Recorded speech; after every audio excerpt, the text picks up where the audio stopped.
하나님의 평화가 말씀을 듣는 우리 가운데 함께 하시기를 바랍니다. 아멘. 오늘은 52주 교회력의 마지막 주일입니다. 교회력 끝주일의 이름은 뭐라고 했죠? 영원한 주일입니다. 영원한 주일, 혹은 그리스도 왕주일이라고도 부릅니다. 왕국주일이라고도 하죠. 특별히 영원한 주일에는 우리보다 먼저 세상을 떠나신 분들을 기억하고 또 추모하는 주일 또 주간이기도 합니다. 그러니 여러분들도 먼저 작별하신 분들을 생각하는 한 주간이 되기를 바랍니다. 교회력을 가리켜서 하나님의 달력이라고 부릅니다.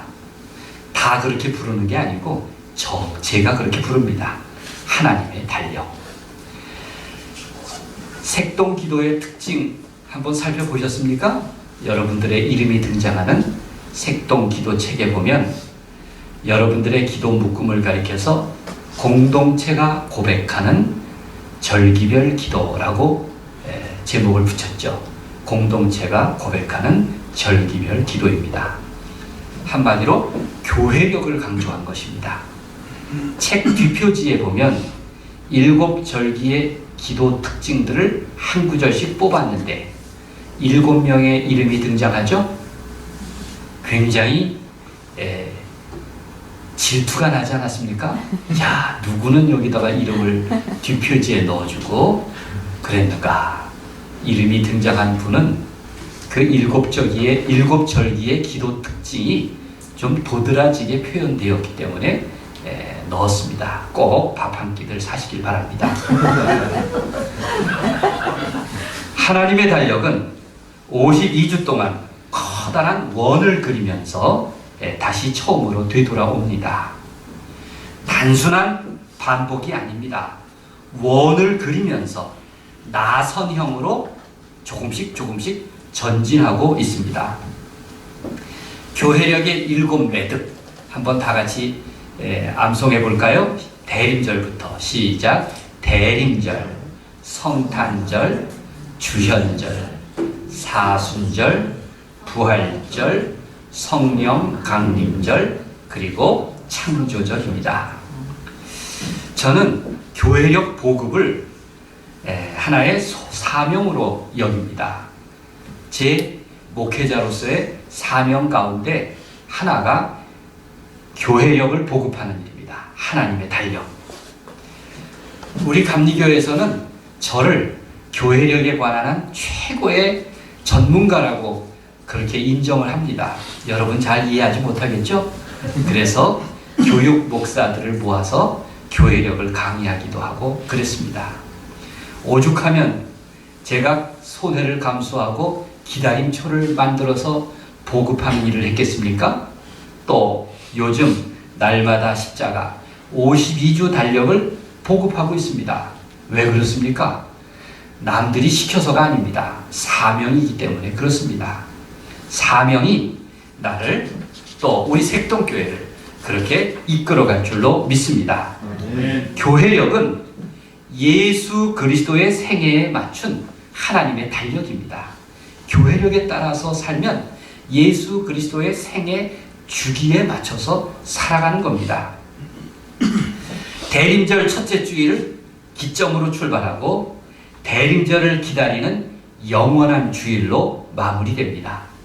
색동 기도에 보면 전혀 의도한 것은 아니었는데 대림절 첫째 주일을 시작한 기도가 차미정 집사님이었고 영원한 주일 수요일 기도가 또 차미정 집사님이었어요. 차미정 집사님은 떡 한번 크게 내시길 바랍니다.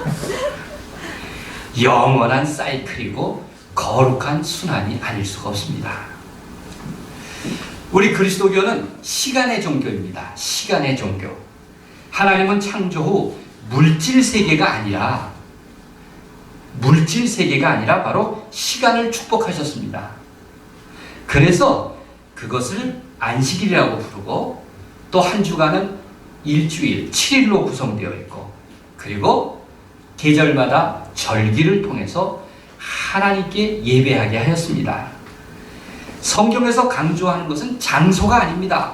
건물이 중요한 것이 아닙니다. 시간이 중요하고 때가 중요하고 그것을 가리켜서 하나님의 시간이라고 부르는 것입니다. 이를 반복하면서 역사는 어제에서 오늘로 그리고 영원을 향해서 나아가는 것입니다.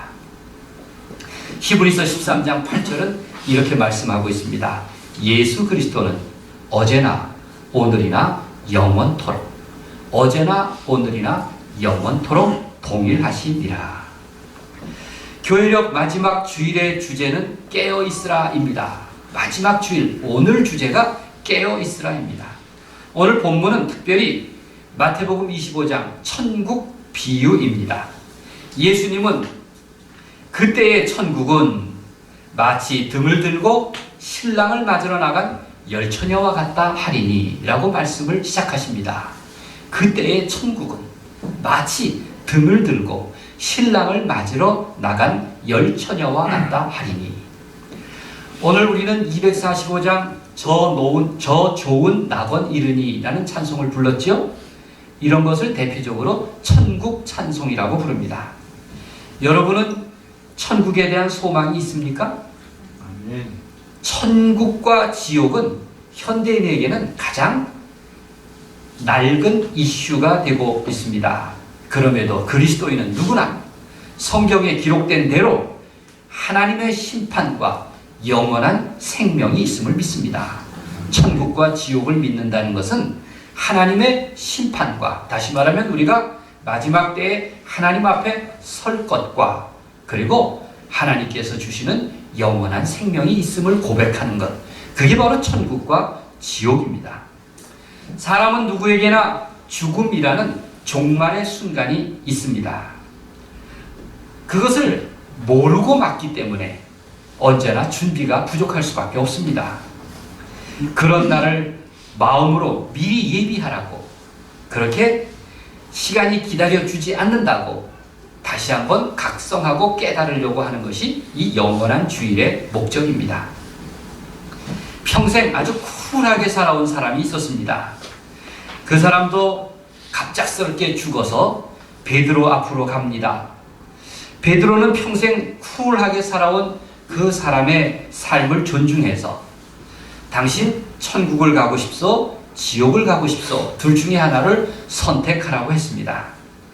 그 사람은 평소 쿨하게 살아온 그대로 아주 쿨한 태도로 제가 천국과 지옥 둘 다 가보고 선택하겠습니다 라고 했습니다. 그래서 먼저 천국에 가보았습니다. 모두 밝은 얼굴로 찬양을 하는데 참 행복해 보였습니다. 다만 좀 지루하게 느껴졌습니다. 이번에는 지옥에 가보겠다고 했습니다. 기대밖에도 지옥에는 네온이 반짝반짝거리고 멀리 카지노 광고판도 보였습니다. 여자들이 손짓하는 모습을 보고 울렁거렸습니다. 아, 역시 지옥도 사람 사는 데구나. 그래서 결단하기를 베드로에게 나는 지옥에 가겠다고 말했습니다. 천사가 그를 지옥으로 안내하는데, 그런데 조금 아까 보던 지옥과는 달랐습니다.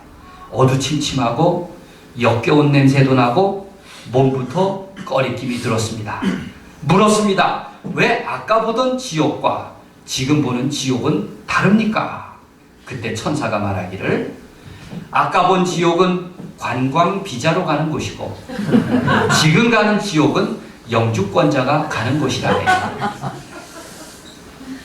천국 비유는 참 아름다운 이야기로 시작합니다. 흔히 열처녀 비유라고도 부릅니다.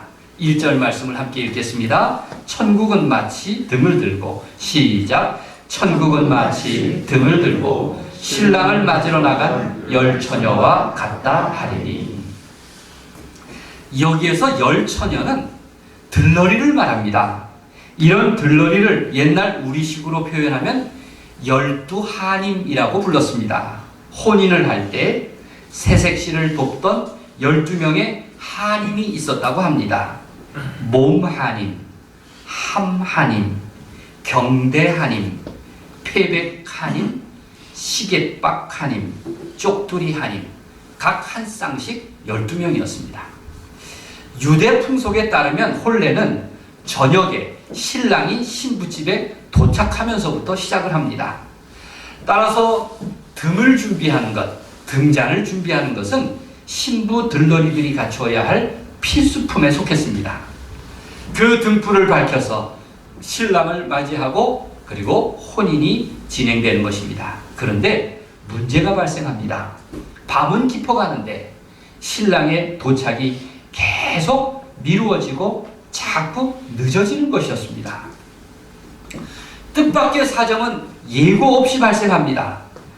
여러분, 만반의 준비를 하고 또 콘티도 시, 분, 초 단위로 짜고 예행 연습까지 해도 펑크는 항상 엉뚱한 데서 나지 않습니까?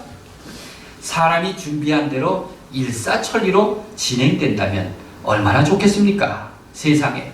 요즘 코로나19로 지금 결혼을 앞둔 모든 신랑 신부들은 다 근심으로 가득하게 되었습니다. 가을에는 낮일 줄 알고 봄에 결혼식을 연기했는데, 아니, 가을에도 또 마찬가지였습니다. 신부의 들러리들을 보면 마을에서 나무랄 데 없는 처녀들이었습니다. 그러나 생리적으로 찾아오는 졸음은 어쩔 수가 없어서 10명 모두 피곤한 나머지 맥이 풀려 잠이 들고 말았습니다.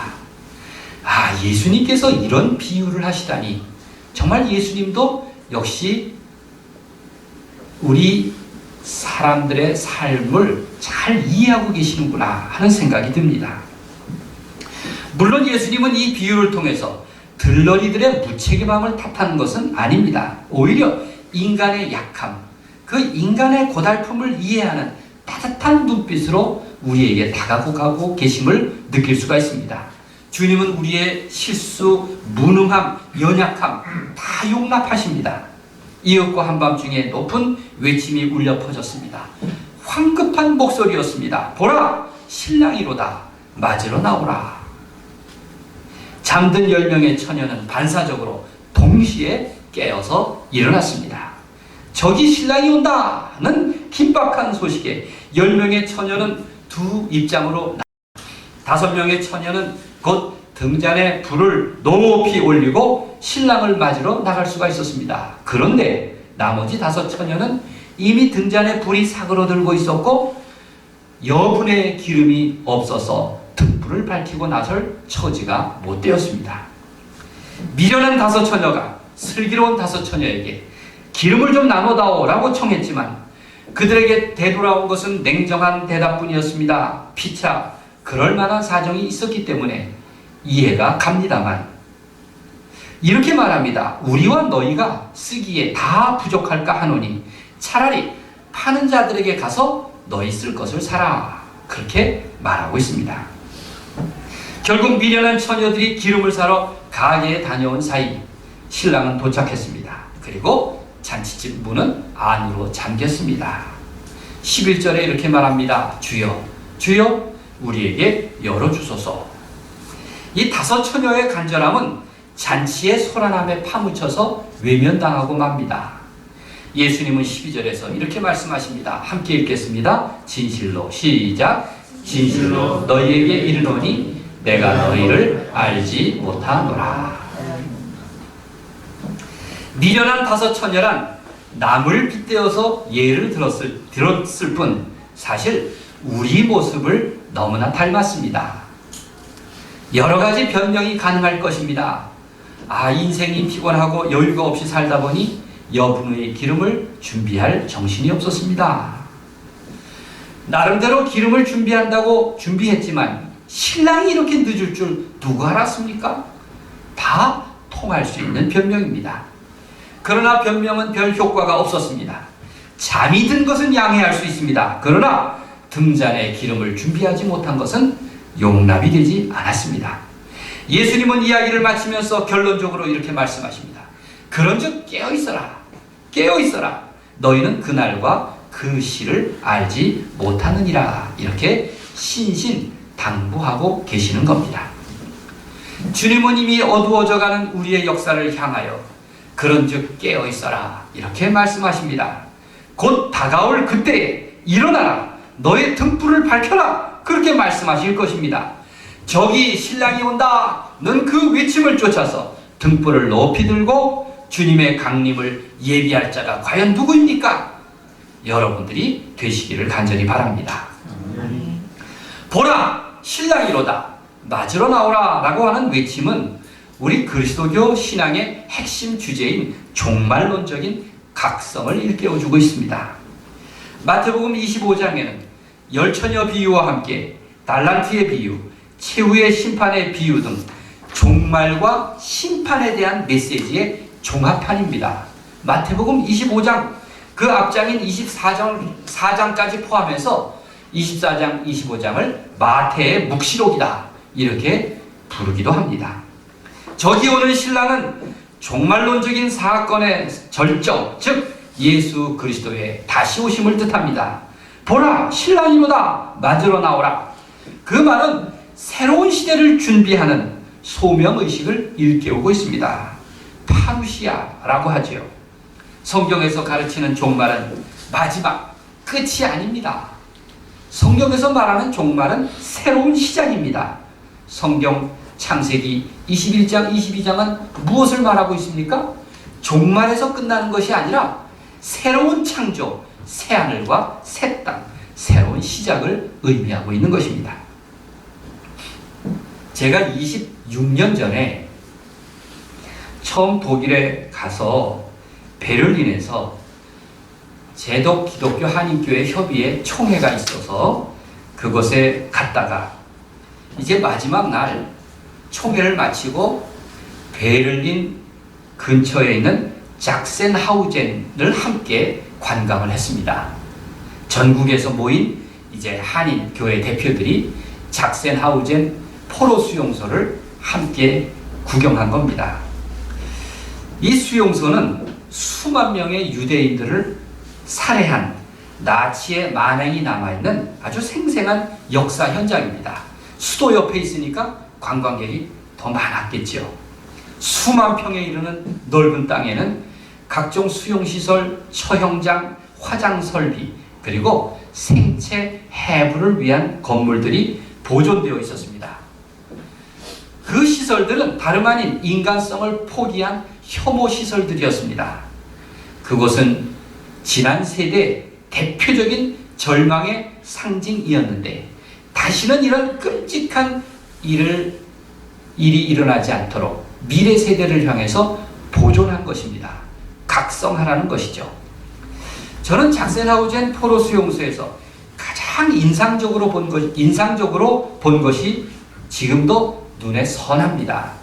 수용소 입구에 망루가 있었는데 그 입구에, 그러니까 사람들이 드나드는 정면에 둥근 시계가 하나 있었습니다. 사람들이 다 볼 수 있는 둥근 시계입니다. 아마도 그 시계의 위치는 포로로 잡혀온 사람들의 시선이 가장 많이 머물렀을 곳이었습니다. 누구나 습관적으로 시계를 보는데 죽음의 종착역에 도착한 포로들의 입장에서 보면 그 둥근 시계는 운명의 시각을 가리키고 있었을 것입니다. 그런데 흥미로운 것은 망루에 있는 그 시계는 실물 시계가 아니라 다만 시계 그림이었습니다. 페인트로 칠한 시계였습니다.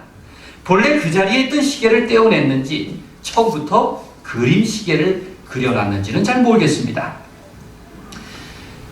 망루 시계에 그려진 시계는 11시 05분을 가리키고 있었습니다.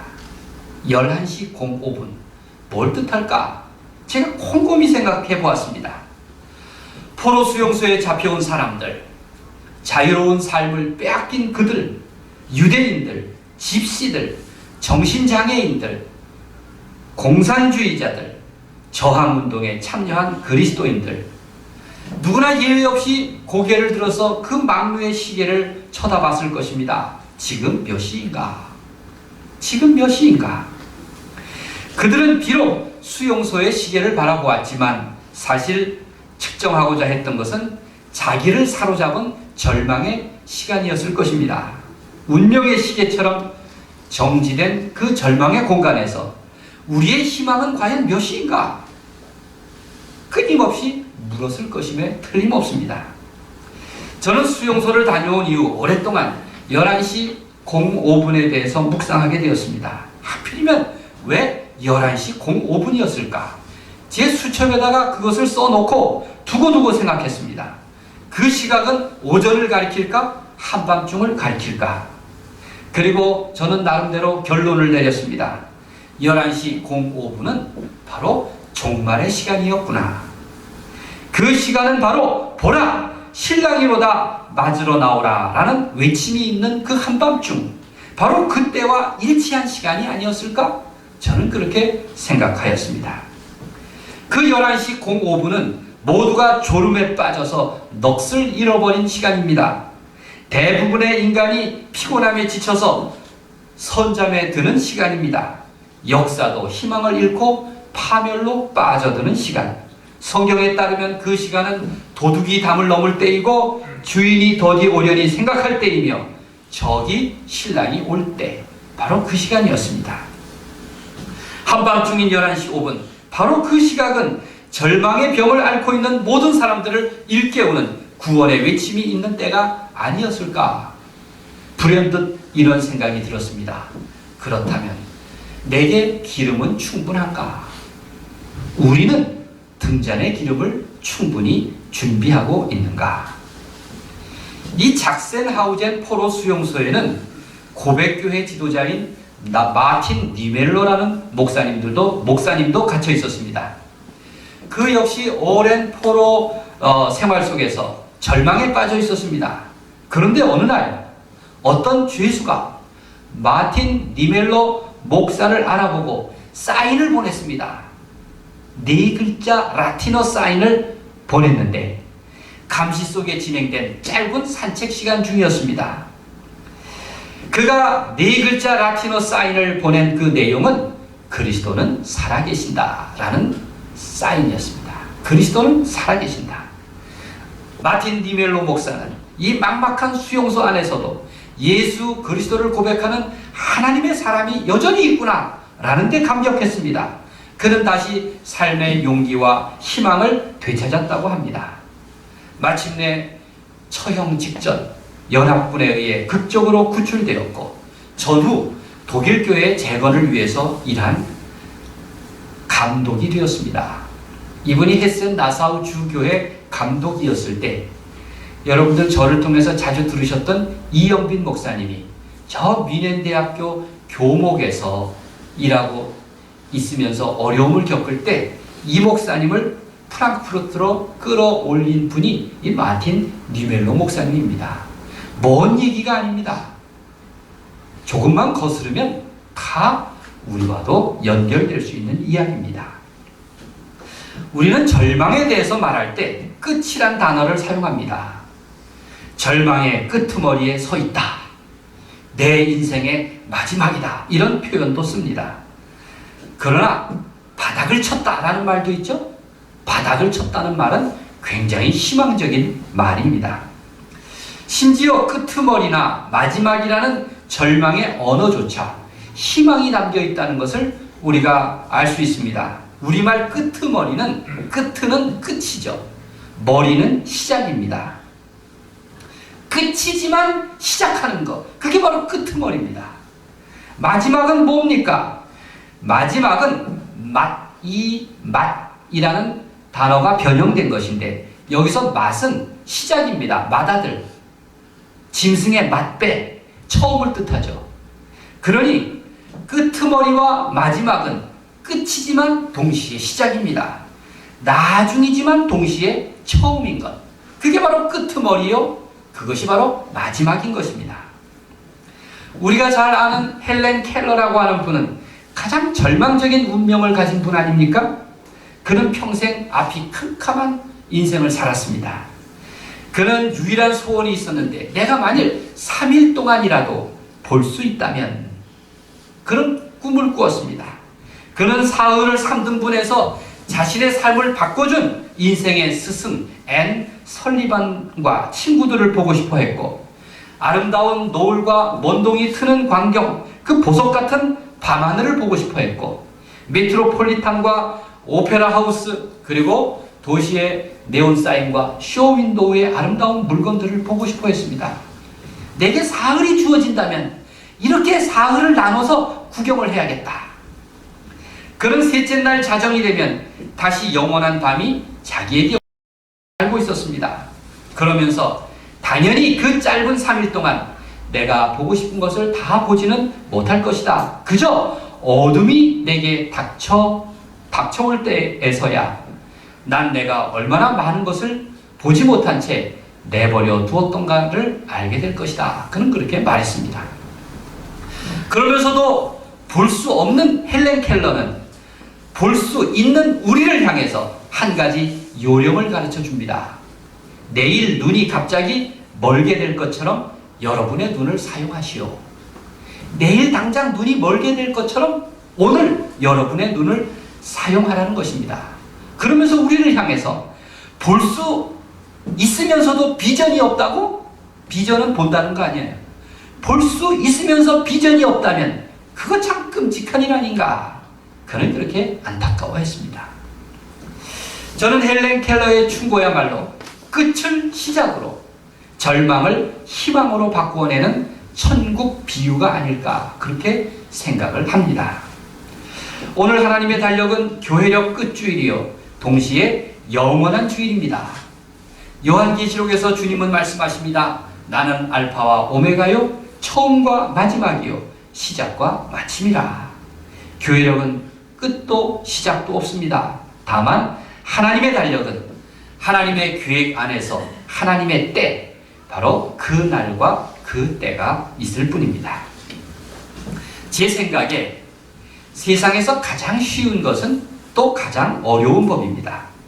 지난주에 황현산 씨의 내가 모르는 것이 참 많다라는 책을 읽었는데, 이 황현산 교수는 그가 날린 죽기 몇 해 동안의 트위터를 모아서 그 아들이 책을 묶은 겁니다. 거기에 이런 내용이 있습니다. 담배 끊기보다 더 쉬운 것은 없다. 나는 18번을 끊었다. 이렇게 썼습니다. 얼마나 쉬운 일입니까? 저는 그걸 보면서 가장 쉬운 것이 가장 어려운 것이구나 라는 생각이 들었습니다. 날마다 내게 밀려오는 이 시간들 얼마나 쉽습니까? 그렇죠? 자고 나면 또 하루, 자고 나면 또 하루. 너무 쉬운 존재여서 우리는 너무 낭비를 합니다. 장 바프티스테 마리 비안니라고 하는 분은 시골 성당의 평범한 사제였습니다. 생전에 그는 겸손과 지혜 그리고 희생적인 봉사로 잘 알려진 인물입니다. 사실 겸손, 지혜, 봉사라는 것은 이 세 가지 덕목은 그리스도를 위해서 살려는 우리 모두는 필수적인 덕목이라고 생각합니다. 그건 잘하는 게 당연한 것이죠. 그런데 그렇지 않은 모양입니다. 이 장 바프티스테 마리 비안니 신부가 모든 사제들의 수호 성인이 될 수 있었던 배경입니다. 다 그렇게 살지 못하니 그렇게 살았던 평범한 장 바프티스테 마리 비안니 신부는 모든 하나님의 종들의 수호 성인이 되었던 것입니다. 그는 이렇게 말했습니다. 참회는 언제나 새롭게 시작하는 법입니다. 참회는 언제나 새롭게 시작하는 법입니다. 그러니 여러분 매일 회개하십시오. 매일 후회하십시오. 매일 참회하십시오. 얼마나 쉽습니까? 그리고 또 얼마나 어려운 일입니까? 늘 다시 시작하는 삶을 출발하게 하는 힘, 그것이 바로 회개요 참회인 것입니다. 이러한 새로운 결심이 날마다 새로운 삶을 낳게 되는 법입니다. 오늘부터 다음 주일까지는 하나님의 달력을 새로 거는 시간입니다. 우리의 인생을 희망으로 설계하고 준비하는 시간입니다. 하나님의 달력은 거룩한 순환을 반복하면서 점점 진보합니다. 절망에서 희망으로, 나중에서 처음으로, 어두움에서 밝음으로 나아가는 것입니다. 시간은 자주 막다른 벼랑에 선 인간들에게 새로운 희망의 존재에 대해서 일깨워주고 있습니다. 사랑하는 여러분, 이제 교회력을 다시 시작합니다. 새로운 시간을 산다는 것은 얼마나 복된 일입니까? 내게 새로운 기회를 주시기 때문입니다. 하나님께서 여러분을 새로운 달력에서 희망의 메신저로 부르십니다. 희망을 기다리기보다 먼저 희망의 전달자, 사랑을 기다리기보다 이미 사랑의 배달부로 살아가시는 여러분 되시기를 간절히 바랍니다. 하나님께서 여러분의 달력과 언제나 동행하시기를 우리 주님의 이름으로 간절히 축원드립니다. 아멘. 기도하겠습니다. 하나님, 오늘 주의 은혜로 살아가는 저희가 하나님의 달력 한 해를 마무리하며 영원한 주일에 참여합니다.